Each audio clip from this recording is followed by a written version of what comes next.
सुप्रभात बच्चों, प्रस्तुत है आज दिनांक 29/10/2020 का कार्यपत्रक। यह कार्यपत्रक हमारी पाठ्यपुस्तक क्षितिज भाग 2 के बाल गोविंद भगत नामक पाठ से लिया गया है।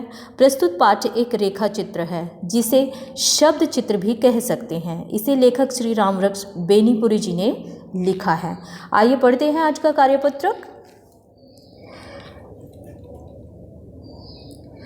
निम्नलिखित अंश को ध्यानपूर्वक पढ़कर पूछे गए प्रश्नों के उत्तर दीजिए। आज हम पाठ की पुनरावृत्ति करने जा रहे हैं।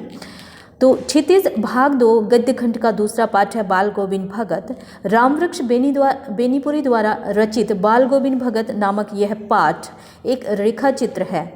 इसे शब्द चित्र भी कहा जाता है, अर्थात शब्द के माध्यम से किसी व्यक्ति, दृश्य या घटना का वर्णन करना जिससे आपके मस्तिष्क में वह जीवित या साकार होने लगे, उसे रेखा चित्र या शब्द चित्र भी कहा जा सकता है। बाल गोविंद भगत रेखा चित्र के माध्यम से बेनीपुरी जी ने एक विलक्षण व्यक्तित्व का वर्णन किया है जो मानवीय, लोक संस्कृति और सामूहिक चेतना का प्रतीक है। वे गृहस्थ हैं, किसान हैं, सन्यासी न होते हुए भी सन्यासी हैं।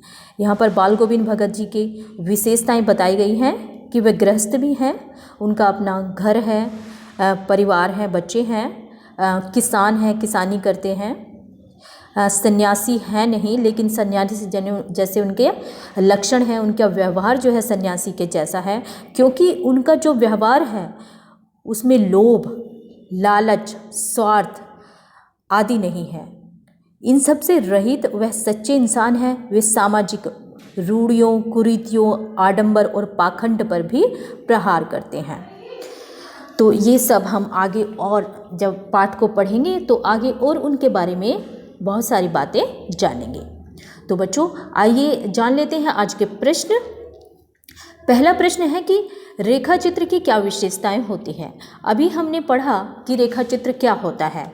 तो रेखा चित्र का अर्थ है जिसमें शब्दों के माध्यम से किसी व्यक्ति, दृश्य या घटना का वर्णन इस प्रकार किया जाता है कि वह घटना जीवंत या साकार होने लगती है। उसे हम रेखा चित्र या शब्द चित्र भी कह सकते हैं। आइए आगे बढ़ते हैं और देखते हैं अगला प्रश्न। तो प्रश्न नंबर 2 है कि बाल गोविंद भगत सन्यासी न होते हुए भी सन्यासी हैं, लेखक ने ऐसा क्यों कहा है। लेखक ने बताया है कि बाल गोविंद भगत कबीरदास के अनुयायी थे और सन्यासी न होते हुए भी उनके मन में लोभ, लालच और स्वार्थ से रहित वह एक सच्चे इंसान थे। वे सामाजिक रूढ़ियों, कुरीतियों और आडंबर और पाखंड पर प्रहार करते हैं। तो ये सब विशेषताएं होने के कारण उनको सन्यासी की संज्ञा दी गई है। आइए आगे बढ़ते हैं और पढ़ते हैं प्रश्न नंबर 3। आपके विचार से सन्यासी या सच्चे सन्यासी में क्या क्या गुण होने चाहिए।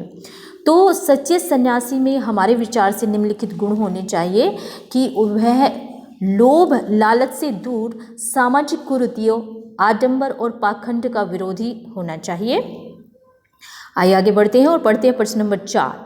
किन घटनाओं से साबित होता है कि बाल गोविंद भगत सामाजिक सुधार और महिला पुरुष समानता के पक्षधर थे। तो हमने गद्यांश में पढ़ा और जाना कि बाल गोविंद भगत ने अपनी पुत्र वधू का पुनर्विवाह करके विधवा विवाह को अपनी सहमति दी और समाज को एक नया संदेश दिया। तो इस बात से हमें पता चलता है कि वो समाज सुधार और महिला पुरुष समानता के पक्षधर थे, क्योंकि समाज में महिला की विधवा होने के बाद शादी को बुरा माना जाता था, जबकि पुरुष आसानी से शादी कर लेते थे। तो यहाँ पर उन्होंने अपनी पुत्र वधू की शादी करवा करके महिला पुरुष समानता की एक मिसाल प्रस्तुत करी है। तो आगे बढ़ते हैं और देखते हैं आज का 5वां प्रश्न। तो 5वां प्रश्न है बच्चों कि अपने संस्मरण के आधार पर किसी व्यक्ति, दृश्य, घटना का वर्णन अपने शब्दों में कीजिए। तो यदि आपके मन में आपको कोई याद ऐसी है, आपका कोई अनुभव ऐसा है, कोई आपको ऐसी कोई घटना, कोई दृश्य या कोई व्यक्ति आपको ऐसा याद आता है जिसका वर्णन आप कर सकते हैं, तो उसका वर्णन आप यहाँ पर कीजिए इस गतिविधि के माध्यम से। कोई अविस्मरणीय घटना तो ये आप स्वयं करेंगे। आइए बच्चों देख लेते हैं आज कोविड-19 के संदर्भ में हमें क्या संदेश प्राप्त हुआ है। तो संदेश है कि नियमित रूप से अपने हाथों को साबुन और पानी से धोएं। तो कोविड-19 के सभी नियमों का पालन करें और प्रतिदिन अपने हाथों को नियमित रूप से साबुन और पानी से धोएं। तो आशा है बच्चों आज का कार्यपत्रक आपको समझ आ गया होगा और आप इसे भलीपूर्वक कर सकते हैं। मैं मिलती हूँ आपको अगले कार्यपत्रक में, तब तक के लिए आप पढ़ते रहिए और स्वस्थ रहिए।